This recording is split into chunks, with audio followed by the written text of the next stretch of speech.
Welcome back everybody, I'm John Khabi, your host, and today I'm going to react to a video called The Original Plans for Knight Rider 2000 and How They Ruined It. Now for new updates and content, you can visit the links in the description down below, and let's get started. Enjoy.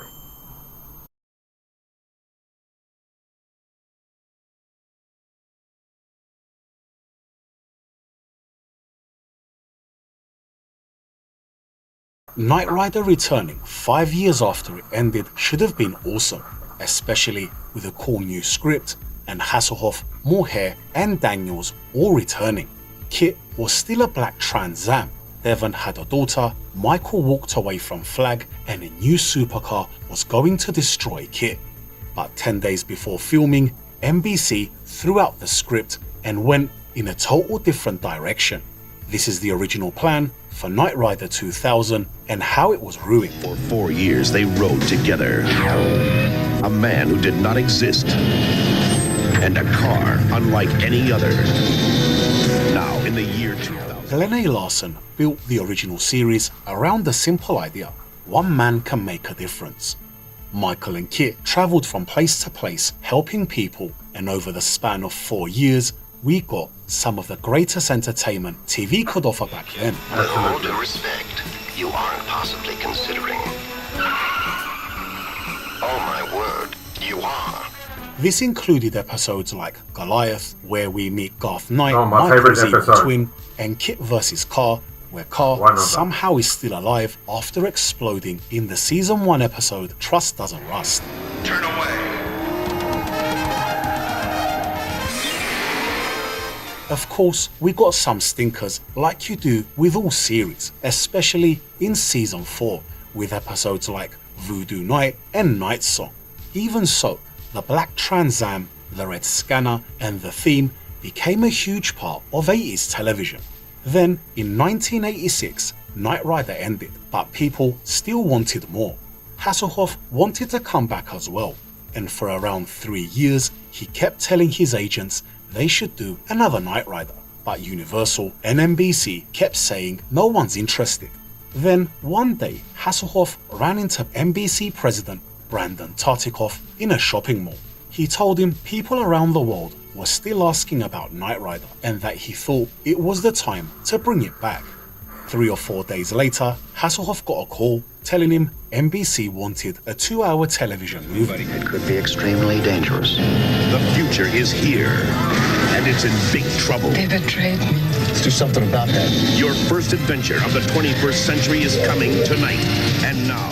The production initially brought in writer Michael Sloan, who tried to keep it much closer to the original series. In his version, Michael had walked away from Flag 15 years earlier after a mission went horribly wrong. Kit was wrecked, innocent people were killed, including Devon's wife Annie.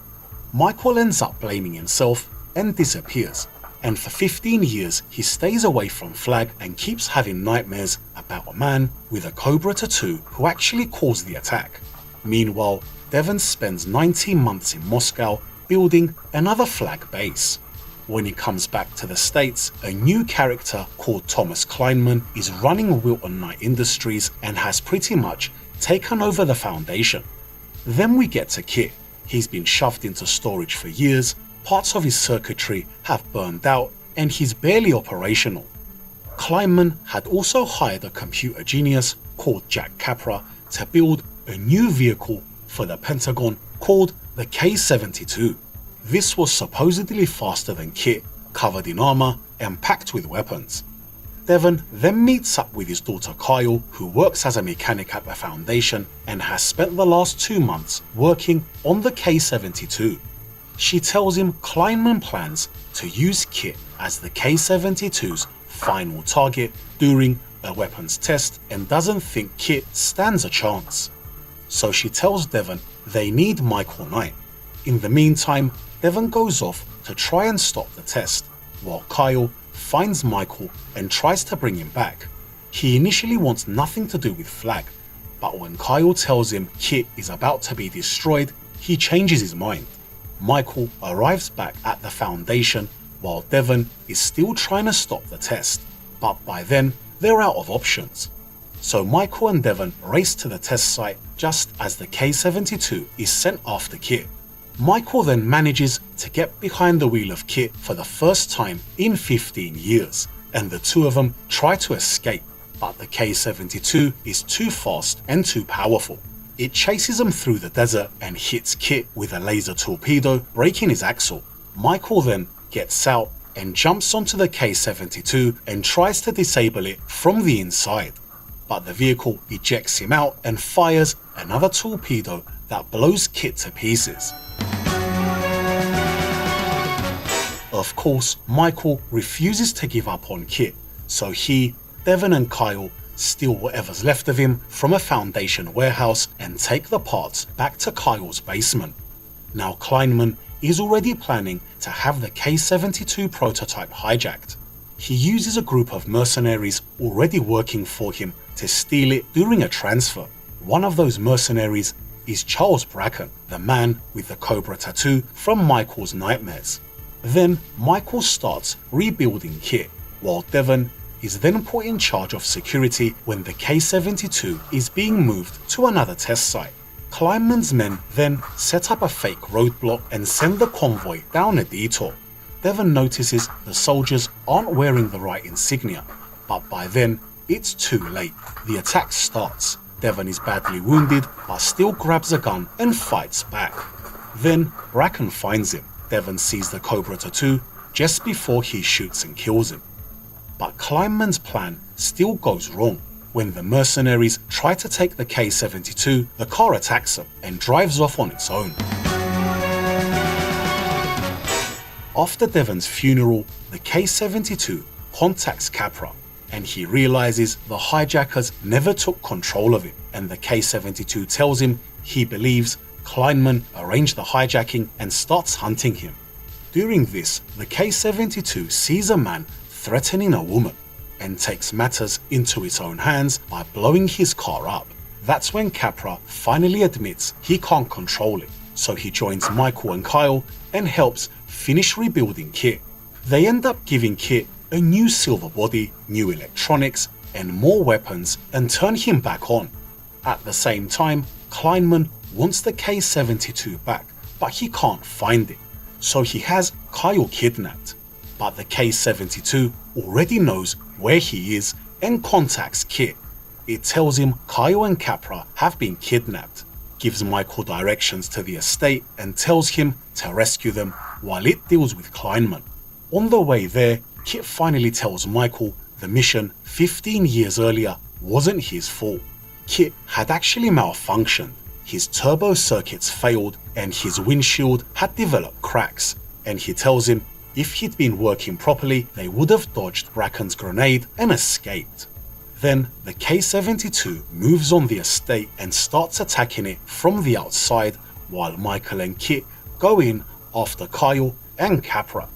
Kleinman tries to use Kyle as a hostage, but she gets away, so that leaves him on his own, and the K-72 ends up killing him. After that, Kit and the K-72 end up having their own fight. After a back and forth, the K-72 makes a decision. It records a message for Capra saying it knows too much and sooner or later someone else is gonna try and control it, so it believes it has to be destroyed. Kit ends up leading it into an old mine, drives inside, cuts through the ground and comes up underneath it, flipping the K-72 over and exposing its vulnerable part. Then the K-72 actually tells Kit to fire while it can't fight back, and Kit destroys it with a laser torpedo. Michael then finds Bracken inside the house and recognizes the Cobra tattoo and finally comes face to face with the man who caused him so much pain. They end up fighting each other until Michael kills him. With the K-72 gone and Kit fixed, he's back to his glory days. Meanwhile, Michael is offered the chance to come back, but not as a flag operative, but to take Devon's old job. He doesn't turn it down. He says he's gonna take time and think about it and tells Kyle he's not going to be alone because he's taking a friend. So he gets into Kit, tells him they're going on a vacation, and the two of them drive off together. That was the script they were about to shoot. Then around 10 days before filming, NBC threw it out and Rob Hedden came in to write the script for the movie we actually got. Of course, this was nothing like the script that I've just gone through.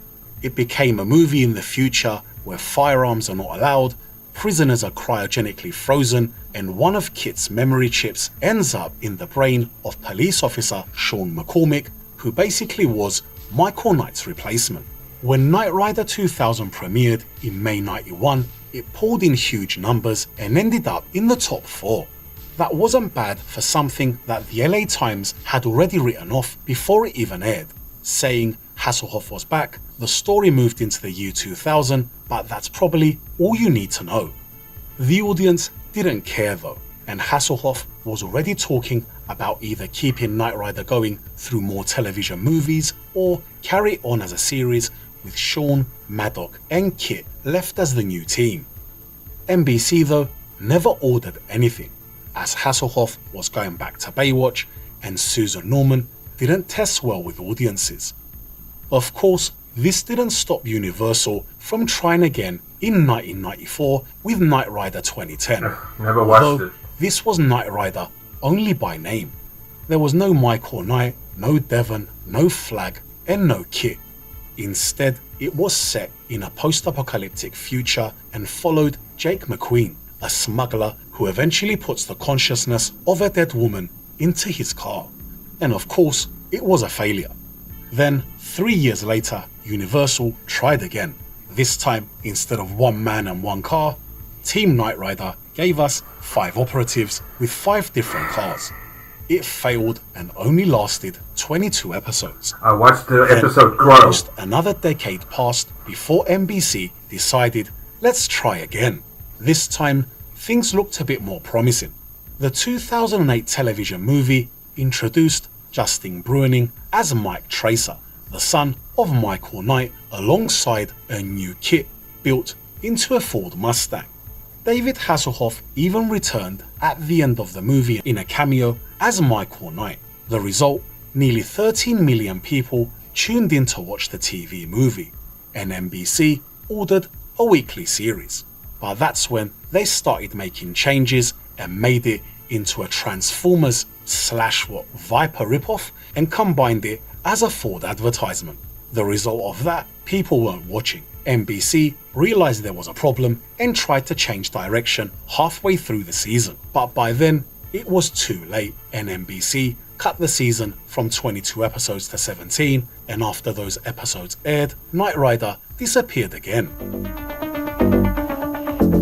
It was okay, not my kind of thing. After hearing all of that on the surface, it seems they all failed for different reasons. But deep down, they all had the exact same problem. The idea of bringing back Knight Rider was never the problem. The problem was they kept changing things that made Knight Rider work in the first place. The original was simple. One man can make a difference. One man, one car, someone needed help.